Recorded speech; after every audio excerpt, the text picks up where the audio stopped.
saya sampaikan. Pemerintah daerah sudah mengeluarkan himbauan adalah ibadah di Kota Losmawe itu seperti biasanya. Nggak kita larang salat Jumat dan tidak kita anjurkan untuk salat Jumat. Karena kita berdoa juga kepada fatwa NPO, tausiah NPU, dan juga kita pegang juga himbauan.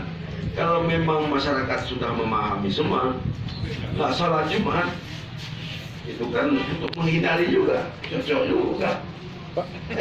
Nggak salat di rumah aja. Ini ada tim ahli bidang keagamaan pengurus Losmawe. Kita sudah koordinasi. Kalau salat itu jauhnya 1 meter, 2 meter, itu karena ada orang mungkin mau salat, nggak jamaah lah, salat di rumah aja, itu lebih aman lagi. Jadi nggak ada keraguan lagi kalau memang kita salat di rumah sendiri.